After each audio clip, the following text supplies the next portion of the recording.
구약은 그리스도께서 오실 것을 보여주는 이 예언적인 내용들이 대부분입니다. 즉 예고편이라고도 볼 수 있습니다.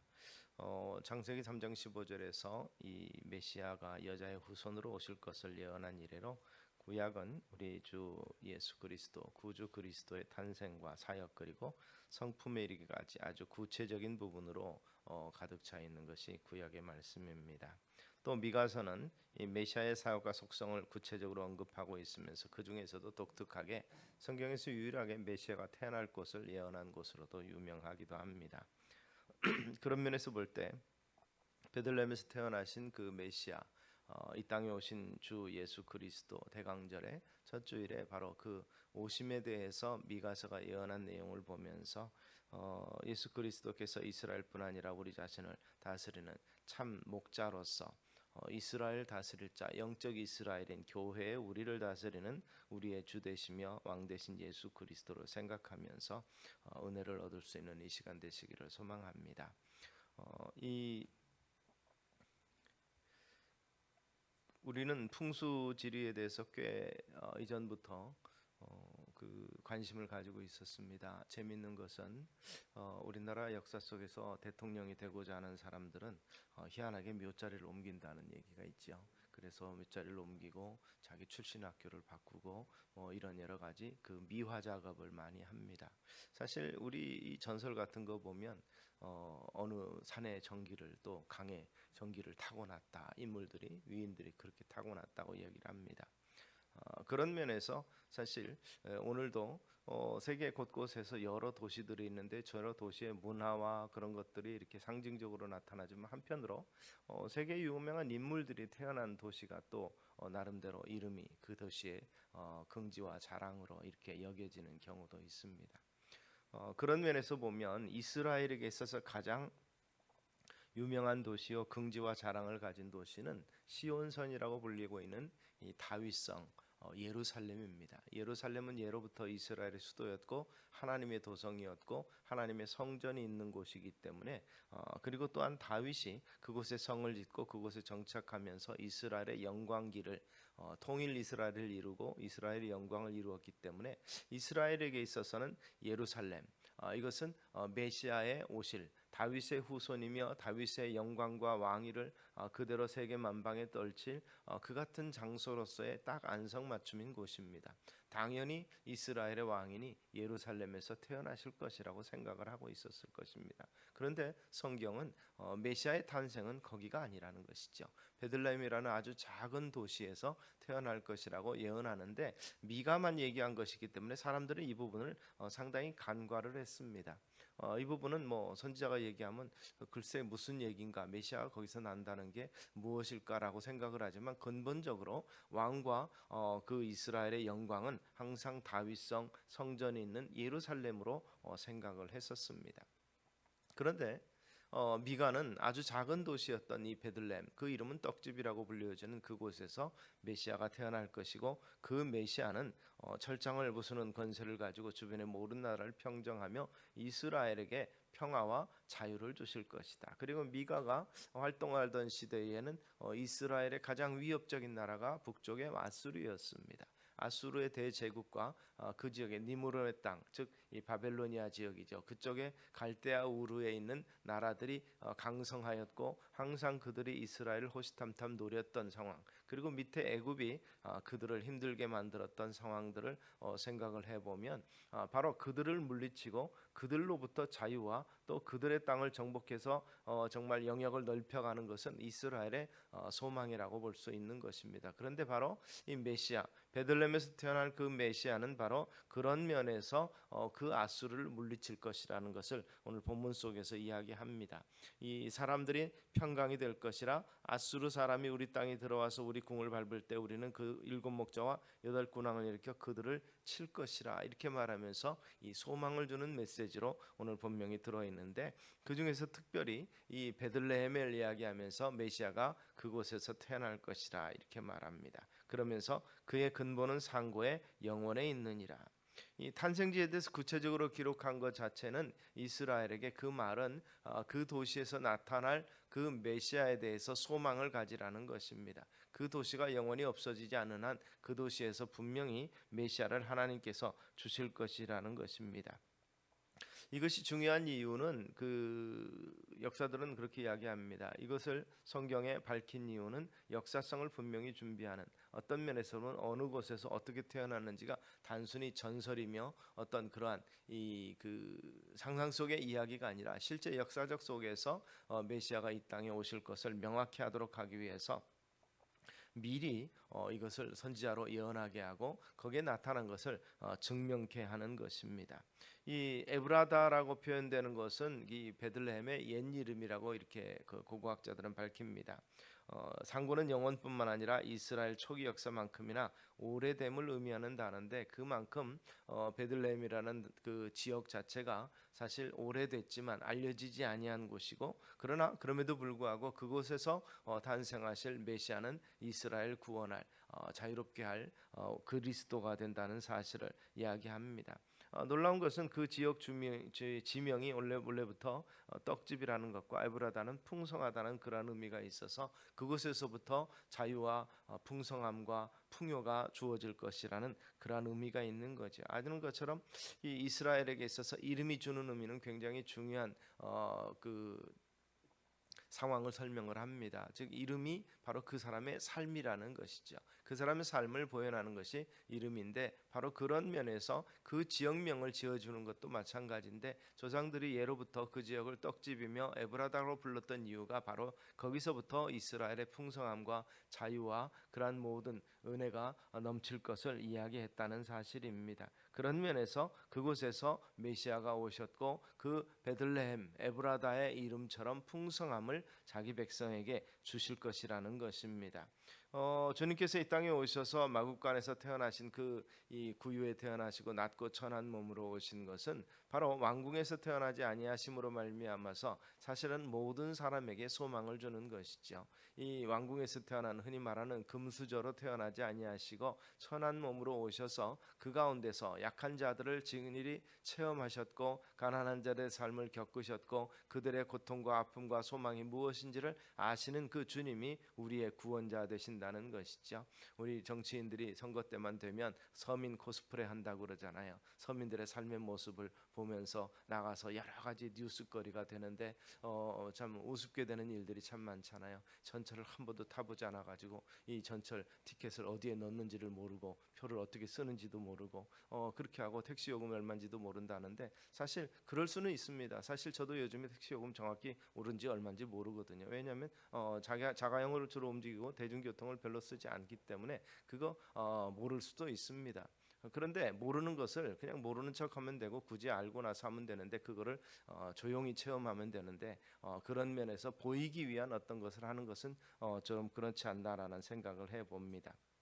그런 면에서 이 베들레헴의 작은 곳, 그리고 그런 부분에 대해서 직접적으로 체험하시고 자란 그분은 우리의 속사정을 너무 잘 안다는 것이죠. 많은 사람들이 뭐 자기는 흙수저라, 정치인들이 아무리 설명해도 어렸을 때 흙수저라 하더라도 그 이후에 영화로운 삶을 살면서 기름진 삶의 모습을 살고 있던 사람들은 옛 생활을 잊어버리기 마련인 것입니다. 그러나 우리 주님은 결코 그것을 잊지 아니하시고 가난한 자, 소외된 자, 병든 자를 위한 친구가 되셨고, 실제 공생의 사역을 통해서도 많은 소외된 사람들과 함께 하시면서 그들을 치유하고 회복하시면서 복음을 전하셨던 것을 우리가 볼 수 있습니다. 그래서 그를 비난하는 사람들은 죄인의 친구요, 이 정말 이 죄인들과 함께하고 버려진 자들과 함께하는, 어떻게 보면 랍비로서 도저히 할 수 없는 일들을 했다고 비난하지만, 주님은 오히려 정말 부잣집에 초청받는 것보다도 가난한 자들과 병든 자들과 그들을 치유하고 그들 가운데서 함께 하시는 것을 기뻐하셨던 것을 볼 수가 있습니다. 특별히 주님께서 사랑하셨던 나사로, 즉 마르다와 마리아 그 자매와 형제들, 그것은 이 아주 가난한 동네에서 어떻게 보면 참 어렵게 살아가는 그러한 삶이었습니다만 주님께서 그들을 긍휼히 여기셨고 그들과 가까이 하셨던 것을 우리가 볼 수 있습니다. 참으로 낮은 곳에 태어나셨고 작은 곳에서 태어나신 것이 예언이 된 주님은 바로 그런 면에서 오히려 소자들과 함께하고 소자에게 함께한 것이 내게 한 것이라고 말씀하신 것을 우리로 하여금 기억하게 하는 것입니다. 그래서 화려한 곳으로 오지 아니하고 어떻게 보면 초라하고 작은 곳에서 오셔서 우리의 중심을 하시고 친히 우리의 삶을 체휼하시고 경험하신 그분이 우리 주님이시라는 것을 감사할 수 있고 은혜를 누릴 수 있는 우리 성도님들 되시기를 소망합니다. 하나님께서 가장 싫어하는 것이 교만한 것이라는 것을 우리는 생각해 보면 참으로 낮아진 우리 주님을 담는, 그래서 바울은 이 빌립보서를 통해서 그리스도의 마음을 본받으라고 말씀하셨던 것을 우리가 기억하실 수 있게 되기를 바랍니다. 백마 타고 오시지 아니하고 그러나 구유에 오셨지만 또 예루살렘에 입성하실 때 나귀를 타고 겸손한 모습으로 입성하시지만 우리의 주인 되시며 왕 되신 그분이 계실 때 우리는 이 그 당시 가장 강한 나라였고 또 공포의 세계라고 볼 수 있었던 아수르를 충분히 물리칠 수 있고 그들로부터 참 자유를 얻을 수 있게 만들어 주시는 강력한 능력자이신 우리 주님이신 것을 우리가 기억하시기를 바랍니다. 그런데 말씀드렸던 것처럼 우리의 모든 약함을 체휼하신 그분이 우리 주님 되시는데 사실은 놀랍게도 고난 받으실 것을 이사야라든지 예레미야라든지 다니엘이라든지 이런 곳에서 메시아가 오시는데 고난 받으실 것을 예언을 합니다. 이스라엘은 선민 의식을 가지고 있었습니다. 다윗과 솔로몬의 시대에 그 당시 세계를 정복하다시피 했던, 제국을 이루지는 않았지만 많은 나라들이 조공을 바치면서 이스라엘의 영광을 높였던 그 같은 세대를 꿈꾸면서 오실 메시아는 바로 그 같은 왕권과 이스라엘의 영광을 회복할 것이라고 기대했는데 오히려 메시아는 오셔서 고난 받을 것이라는 이러한 메시지가 주어진 것을 그들은 이해하지 못했습니다. 그래서 이 메시아가 오실 것인데 왜 고난을 받으실 것인가라고 생각을 하는데 이사야는 아주 구체적으로 하나하나를 얘기했고 시편 기자는 시편을 통해서 그 고난이 어떤 모습인가, 십자가에서 고난받는 모습을 그대로 묘사하기까지 했습니다. 그래서 이 부분을 보면서 우리는 이해할 수가 없었던 이스라엘을 우리도 이해 잘 못하죠. 이 성경이 예언했는데도 그것을 그들은 믿지 않았습니다. 바로 눈에 보이는 화려함만을 추구했던 것이죠. 사실은 이스라엘이 이 왕을 요구했던 것도 바로 주변 나라들이 제국들이 강성하면서 이 왕이 있고 화려한 모습, 그런 것들이 사실은 그 나라를 강하게 한 것이라고 생각을 합니다. 외형을 갖춘 것은 결과인데 사실 그런 부분이죠. 그 호산나 교회를 한번 옛날에 방문을 했을 때 참으로 이 바닷가에 큰 빌딩을 짓고 정말 멋있게 지어놓은 것을 목사님들이 한번 방문을 했었습니다. 그때 최영준 목사님이 은퇴하시기 전인데 그곳에 가서 이런저런 이렇게 보여주시면서 부산 지역에서 세미나가 있었을 때 그곳에 이렇게 같이 방문을 했었는데 여러 목사님들이 그런 얘기를 해요. 얼마나 참 놀라운 성장인가를 이야기를 하는데 오히려 최 목사님은 이것을 자랑하기 위함이 아니라 이것이 지역 경제라든지 그것에 도움이 되는 교회로서, 그래서 영어마을 주변에 있었습니다. 그러면서 그런 부분에 대한 미래의 비전을 심고 우리 자녀들을 앞으로 하나님 나라 건설하는 일꾼들을 양육하는데 소망을 갖는 그런 교회가 되기를 원한다고 얘기를 했습니다. 이 교회는 건물에 있지 아니하고 시설에 있지 않습니다. 그러면서 이런 얘기를 합니다. 사실은 여러 사람들이 생각하면서 이게 건축 비용이 얼마나 들까, 이 땅이 얼마나 될까, 본당이 몇 명이나 들어갈까를 얘기할 때 목사님은 그런 얘기를 하셨습니다. 사실은 그것보다 더 중요한 것은 여기까지 오기까지 14번을 이사를 했습니다. 이런 얘기를 하시는 겁니다. 교회가 이만큼 성장하기까지 고통이 있었고 힘듦이 있었고 어려움이 있었다는 사실이죠. 그러면서 화려한 건물을 보지 말고 이 역사를 한번 보십시오. 그러면서 하나님이 함께 하셨습니다. 그러면서 자기 방으로 데리고 가는데 자기 방 당회장실 이렇게 책상 위에 옛날에, 요즘에는 그런 일이 별로 없고 유리판을 까는데 고무판이 있잖아요. 행정보고 그럴 때 고무판. 그러면서 이 고무판이 10개 이상이 녹았습니다. 그래서 왜 녹았나 그랬는데 그 앞에서 눈물을 흘리면서 힘들고 어려울 때마다 주님께 호소하면서 눈물로 고무판이 녹았습니다. 이런 얘기를 합니다. 그러니까 그냥 이루어진 화려한 건물을 사람들은 생각하는데 그 안에서 어려움과 아픔과 그리고 이 고난과 이런 것들이 그 영광만큼 그 뒤안길에 고난이 필요한 것이지요. 바로 이런 것들을 생각하면서 이 화려한 건물을 보면서 부러워하던 많은 그 동역자들 그리고 후배들이 굉장히 존경하면서 참 귀한 도전을 받았던 기억이 있습니다. 저도 그 자리에서 참 그것을 보면서 놀랍다라는 생각을 해봤습니다. 14번의 이사와 이 공무판이 다 녹아질 정도로 하나님 앞에서 엎드리면서 그만큼 이 어려움이 많았었다는 얘기죠. 그냥 승승장구했다는 얘기가 아니었다는 것입니다. 이스라엘 백성들이 요구하던 것도 그것이었습니다. 화려한 이 개선 장군 같은 그러한 메시아를 기대했는데 오히려 고난이 있는 메시아, 그 고난을 겪은 메시아가 이스라엘의 모든 것을 체험하면서 그런 상황에서 이스라엘을 구속할 자라. 그래서 그들의 상황과 형편을 모두 다 아시는 분이라는 것입니다. 그러므로 여인이 해산하기까지 그들을 붙여두시겠고 그 후에는 그의 형제 가운데 남은 자가 이스라엘 자손에게로 돌아오리라. 포로되었던 이스라엘 백성이 돌아오는 것처럼 바로 그와 같은 상황을 설명하시면서 고난받으시면서 이스라엘의 모든 어려움을 친히 체험하며 아픈 그러한 겪음이 있을 것이라는 것이죠. 그리고 실제적으로 이 같은 베들레헴은 그 같은 아픔을 또한 겪습니다. 대헤롯이 예수님의 태어나신 것을 알고 나서 그 지역에 있는 모든 이 3살 밑의 아이들을 다 영아 학살을 하는 그러한 이 정말 악행을 저지르게 되는데 베들레헴 동네가 얼마나 작은가 했더니 그 당시에 3살 이하의 그 베들레헴에만은 한 20여 명의 아이들이 있었다고 고고학자들은 추정을 합니다. 정확한 내용을 알 수 없으니까 그 정도 되는데 그 지역을 베들레헴에 한정되지 아니하고 그 지역에 유다 지역에 있는 모든 아이들을 학살하는 이런 부분들, 그래서 위험을 요소를 아예 정말 제거해 버리고자 하는 이 헤롯의 이 악행이 있었던 것을 볼 수 있어서 바로 베들레헴과 그 지역의 많은 어머니들의 눈물이 그 있었던 곳이 곧 베들레헴이라는 것을 우리가 생각합니다. 그런 면에서 메시아께서 고통의 짐을 지고 고통의 터널을 통과하심으로 인류의 구원을 완성하실 것을 보여주심이라고 볼 수 있는 것입니다. 사실 하나님의 열심히 독생자를 이 땅에 보내시고 나서 그로 하여금 우리가 당할 모든 징계와 고난, 질고를 당하게 하신 것이죠.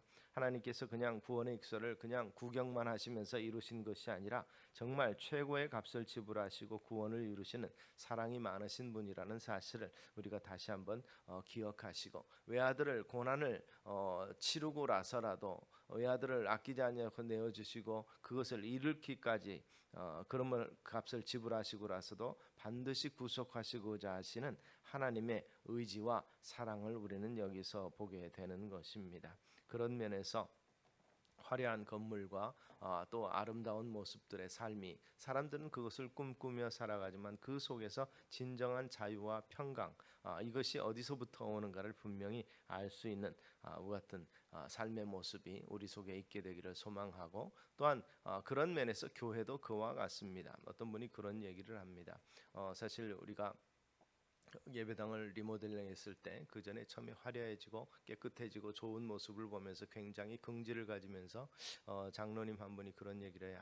너무 잘 단장해 놓으니까 너무 좋다, 행복해한다. 그러면서 카페를 열었을 때 이 카페가 더러워지는 걸 볼 때 참지 못하셨어요. 이렇게 우리가 고생하고 수고하고 했었는데 이 아무것도 모르는 사람들이 와서 그냥 마카로니 뻥튀기 그런 것들, 그 커피 그런 거 흘려놓고 정리하는 것을 견디지를 못하셨어요. 그래서 장로님께 그런 말씀드렸죠. 이거 지역을 위해서 내어놓은 열려있는 교회인 것입니다. 이런 부분에 대해서 우리가 인내하지 못하면 결국 문을 닫아 걸고 우리끼리만 즐거워하고 행복해하는 교회로서는 기능을 제대로 발휘할 수 없습니다라고 이렇게 말씀을 드렸습니다. 3년쯤 지나고 나시니까 이 부분에 대해서 이해를 하시기 시작하시더라고요. 이 장로님은 그런 면에서 이 부분을 정리를 할 때 사람들은 어지럽히지만 그러나 권사님이 돌아가시기 전까지 새벽에 3시에 나오셔서 카페와 청소를 다 해주시고 새벽기도 준비해 주시고 그러면서 교회를 사랑하는 그 사랑하는 중심이 얼마나 크셨는지 모릅니다. 그러니까 더 아까운 마음이 들고 정말 이 같은 귀한 모습을 그대로 남겨두기를 보존되기를 원하셨는데 주님께서는 외아들을 아끼지 아니하시고 내어주신 것입니다. 내 것이 소중한 만큼 우리는 지키고자 하는 것일 텐데도 불구하고 주님은 그 모든 것을 다 내어주셨다는 사실을 우리는 기억하실 수 있게 되기를 바랍니다. 그런 면에서 정말 깨끗하고 좋은 교회, 분명히 좋은 인상을 주는데 그보다 더 좋은 의미의 교회는 무엇일까요? 바로 주님을 만날 수 있게 하는 교회입니다. 누구든지 나와서 예수 그리스도 구주를 영접할 수 있는 기회가 주어지는 교회라면 그보다 더 은혜로운 교회요 주님이 기뻐하시는 교회가 없는 줄로 믿습니다. 주님께서 고난당하시고 그리고 모든 것을 하나님께서 내어주실 만큼 사랑하시는 그러한 교회, 그분을 만날 수 있다면 또 그분들을 만날 수 있는 모든 프로그램과 예배가 주어진다면 그 교회가 가장 하나님이 기뻐하시는 교회요 복되고 아름다운 교회일 것을 우리가 기억하실 수 있게 되기를 바랍니다. 베들레헴의 초라함, 예루살렘의 영광과 화려함보다도 베들레헴의 초라함이 있었지만 그곳에서는 분명히 우리의 구주 되신 예수 그리스도가 그곳에서 나셨고 그리고 주님은 고난 받으시면서 우리의 모든 것을 채울하신 분이라는 사실을 우리가 기억하실 수 있게 되기를 바랍니다. 그래서 주님을 직접적으로 체험하고 그리고 미래에 대한 소망을 가질 수 있고 그 소망 가짐으로 말미암아서 오늘의 현실 가운데서 현실에 좌절하고 낭망하거나 넘어지지 아니하는 믿음의 삶이 우리 가운데 있게 되기를 주의 이름으로 축원합니다. 그래서 이스라엘은 영접하지 못한 것입니다. 고난당하는 주를 인정하지 못한 것입니다.